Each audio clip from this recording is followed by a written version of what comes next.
예, 백악관은 앞서 한미 정상회담이 이달 말 뉴욕 유엔 총회에서 있을 것이라고 발표한 상황입니다. 우리 특사단의 방북이 교착에 빠진 비핵화 협상의 물꼬를 틀 수 있을지는 워싱턴의 관심사이기도 하죠.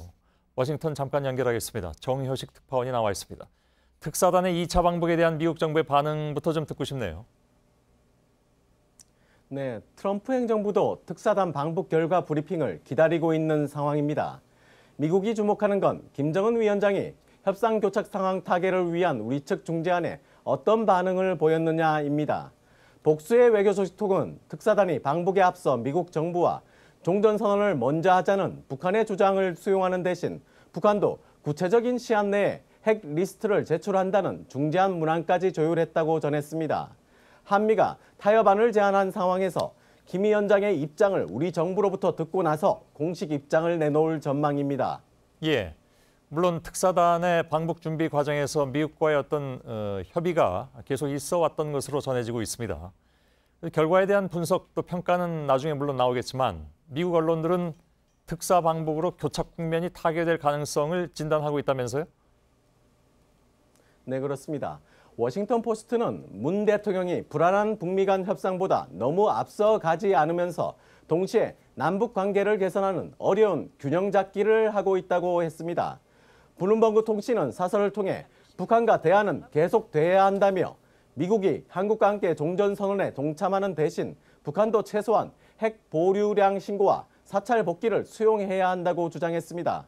블룸버그는 북한과 효과적인 협상을 위해 트럼프 행정부가 인내심을 갖고 관련국과 협상할 것을 촉구하기도 했습니다. 예. 자, 그런데 지금 북한이 이 중재안을 받아들였느냐 안 받아들였느냐는 사실 답이 아직 안 나와 있습니다. 이건 브리핑을 들어봐야 아는 내용이긴 한데 지금까지 분위기로 봐서는 그랬을 가능성이 있다는 정도일 뿐이죠. 여기에 또 한 가지 문제는 북한이 어느 정도 이 중재안을 받아들였는지 알 수가 없는 상황에서 특히 핵 시설의 신고의 범위, 그러니까 이른바 얘기하는 이제 디테일이죠. 그 부분을 어디까지 받아들였느냐, 그리고 그 받아들인 것을 미국 쪽이 과연 또 받아들이겠느냐, 이게 문제 아니겠습니까?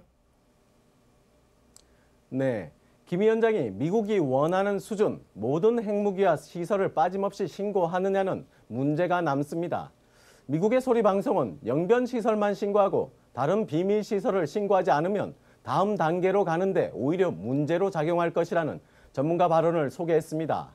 미국 정보기관이 지목한 강선 우라늄 농축 시설과 평양 산음동 ICBM 연구단지가 들어가는 게 관건이라는 겁니다. 김 위원장이 중재안을 수용했다는 전제에서 남북미 정상이 유엔 총회에서 종전선언을 할 가능성은 이제 북미 간 후속 협상의 속도에 달렸습니다. 협상이 길어질 경우 10월 이후 2차 북미 정상회담에서 종전선언을 하는 방안도 가능할 수 있습니다. 예, 알았습니다. 워싱턴에서 정효식 특파원이었습니다.